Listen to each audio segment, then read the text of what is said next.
managing and settling a numismatic estate. And it occurred to me it's a lot easier if you do some planning in advance. So I'm talking about preparing the numismatic estate. Show of hands, anybody ever heard of Dave Harper? For those with your hands down, he's been the editor of Numismatic News. I think he's been with them 45 years. And I just want to briefly read something that he wrote, Topics Many Don't Want to Think About.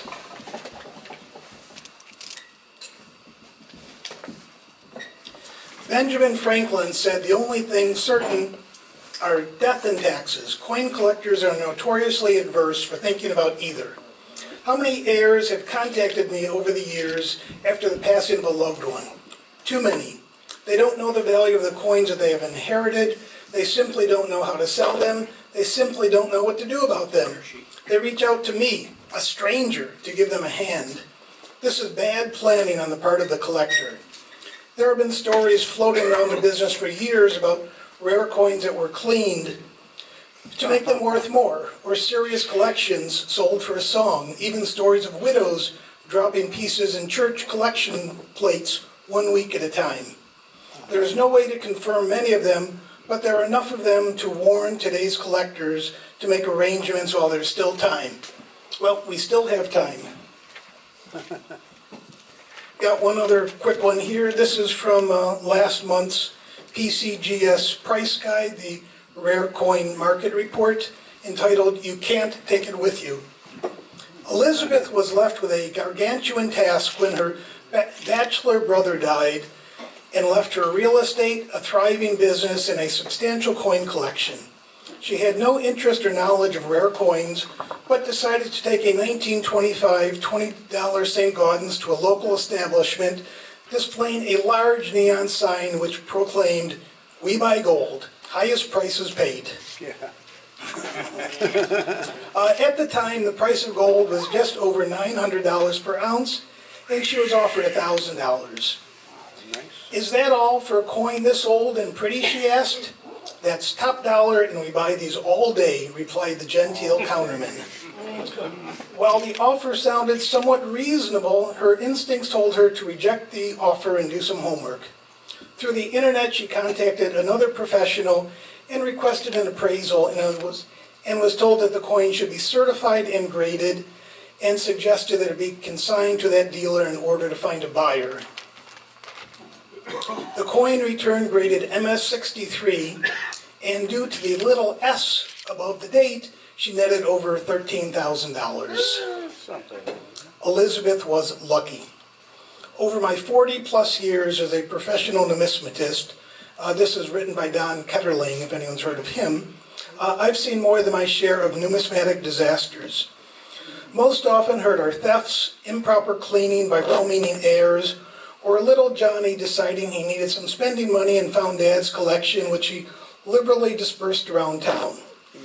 By far the most expensive of tragedies are situations like Elizabeth, where coins are left behind to heirs with no instruction or knowledge and no instructions on what to do or where to go for help. Just because a sign on the door says, We buy coins, doesn't mean the proprietor is knowledgeable, let alone honest. We've all heard the stories of valuable collections sold for pennies on the dollar, and sadly there are a multitude of traps just waiting for that hapless widow to walk in with the, quote, deal of the century. The good news is that there are steps that can be taken to easily avoid these disasters. When we're talking about estate planning, whether there's a coin collection or not, but we are talking about coins, you start with a will. Believe it or not, over half the people in this country that die do not have wills. And if you don't have a will, it's called dying intestate. The state of New York will decide what happens with your estate. If you have plans for coins, you don't have any plans anymore. The courts will appoint an administrator, and the administrator, it's his job to just disperse your estate, your assets to, there's a schedule in New York. They start with your parents, your children, your siblings, your cousins. If you don't have a will, your third cousin, once removed, might end up with everything. So you really want a will where you can appoint an executor. An executor is the one who carries out your wishes on what you want done. We also can't talk about estates without talking about estate taxes. Can anybody tell me at what level, as of today, you start paying federal estate tax? $1 million? 10 million. 10 million? 5 million? More than a half. 15 million? You said 15? Who cares? You got one. I told you I give it. Who said $1 million here? I mean, you're all wrong. 5.5. You're only a year behind the time. You sell it. The Bible is bad. The guy is Well, that's not the answer I was looking for. I was looking for a number, but you got one too. Actually, let me try this. Did anyone hear that Trump proposed and Congress passed tax reform this year? Anyone? Anyone? Did anyone hear how that's all just tax breaks for the rich? Did anyone hear that they also rewrote the estate tax laws? Under current laws, as of today, federal estate taxes begin at $11,180,000. For a couple, it's $22,360,000. Has anyone heard that? I have a theory why. See, the Democrats, I don't want to get political here. Sorry, Scott. Democrats, sorry, George. But the Democrats and the mainstream media portray the tax reform as tax breaks for the rich. Well, under estate tax, if you're a couple with under 22 million, your estate tax just went to 0. The only people not now paying estate taxes are those, we can call them the super rich, worth 22 million or above. Now, since that didn't fit with the narrative of the tax reform just being tax breaks for the rich, that's why we didn't hear that under estate tax now 22 million and there's no estate tax.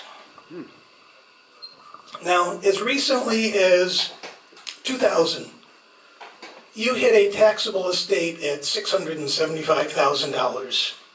So we'll go to the year 2000. Let's say you had a house, your stocks, your bonds, your CDs, your retirement account, your investments, and it was worth $700,000. And you had a $100,000 coin collection. By including that $100,000 coin collection in your estate, you just increased your estate taxes by $55,000. Today, let's go with that same house, investments, whatever, $700,000, your estate tax is 0. Throw in that $100,000 coin collection, your estate tax is still 0.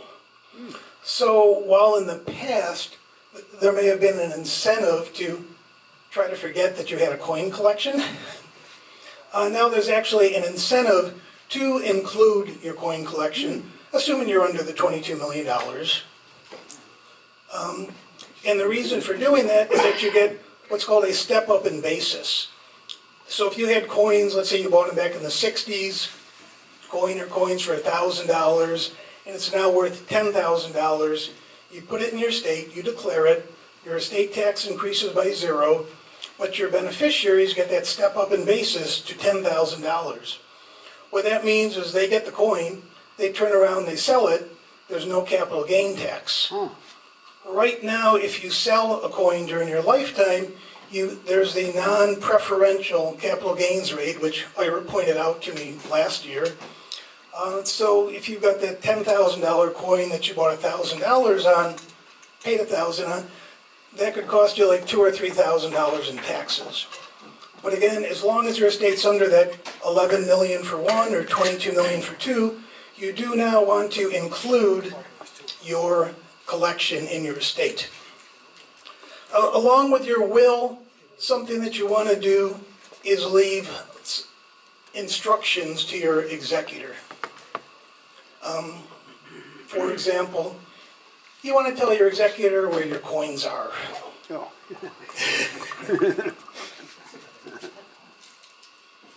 Let's see, Coin World from earlier this year. Family finds 1876 proof set buried in yard. The unusual story has a tragic element. The late collector, who died at age 84, suffered from Alzheimer's disease the last 5 years of his life, according to his son. The son said there's a possibility that the father may have buried his entire extensive collection of U.S. coins. The son said he purchased a metal detector to help better pinpoint where else on the father's property other coins could be buried. The son said his father told him sometime before his death that if something happened to him, be sure to look under the front porch. Under the front porch, he found 150 Morgans. The son said he also discovered part of the collection in the fireplace. So, it may sound basic, but leave a little note to your executor.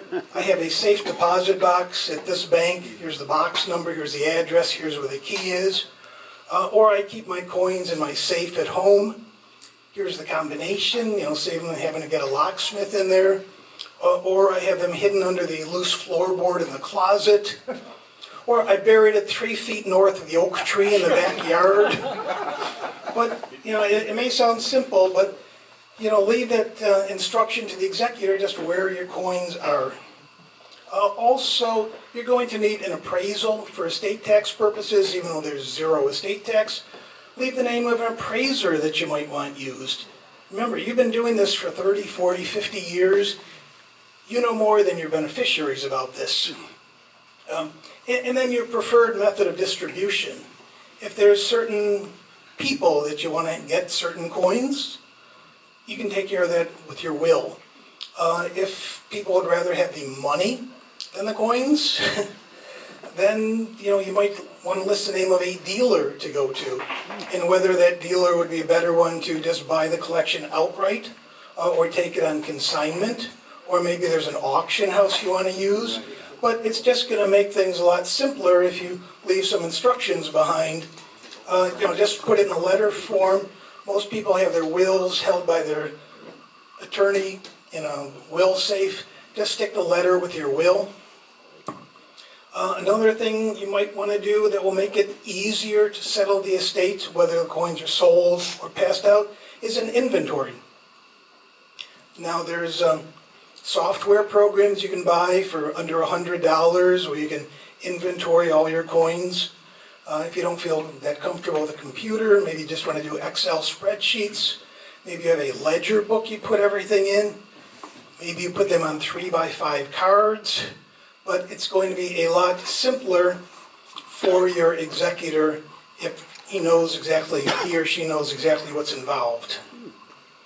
Now, another discussion, which could take up a whole other topic, is raw coins versus slabbed coins. Now, someone who did a lot of their collecting and acquisitions back in the 60s, 70s, 80s, chances are they have all raw coins. And that's fine, except it's not. The marketplace today, especially anything of value, and by value I'll say a couple $100 and up, people don't want to spend $1,000 or $5,000 or $10,000 for a raw coin. They'd like to see it slabbed. Now there's a bunch of third-party grading services out there. The two big ones are PCGS and NGC. And while we could talk for hours which one's better, right now in many cases with US coins, the marketplace prefers PCGS. Now, on top of that, then again we could spend a whole topic on this too, is those little green stickers, those CAC stickers.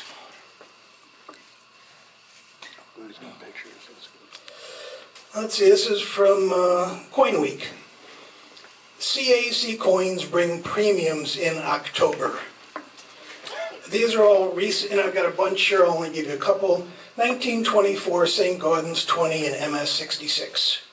October 7th, David Lawrence Rare Coins sold a CAC for $3,850. October 28th, Legends sold one PCGS 66 for $1,870. That CAC sticker brought another 106%. 1831 small letter quarter, an MS-64. October 11th, Heritage sold one CAC for $6,600.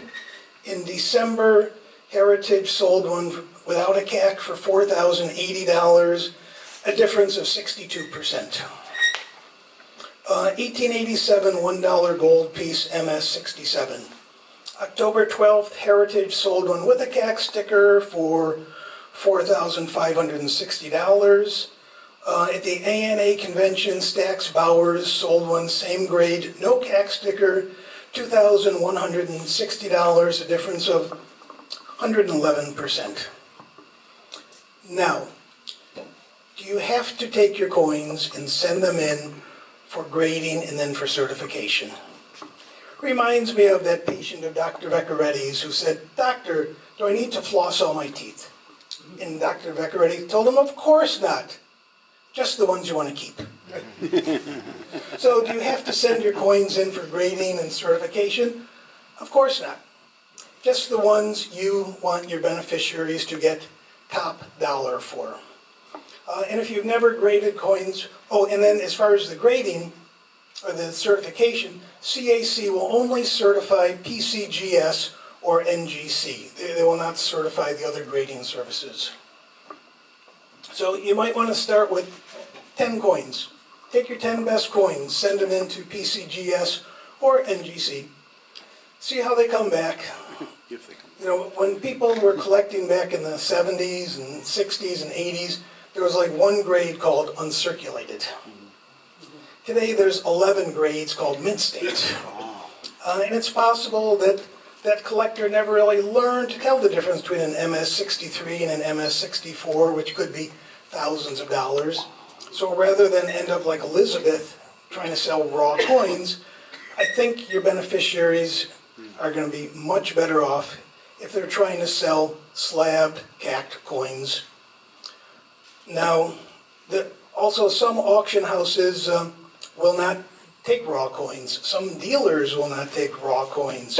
What some auction houses and dealers will do if you have raw coins is that they'll send them in for you.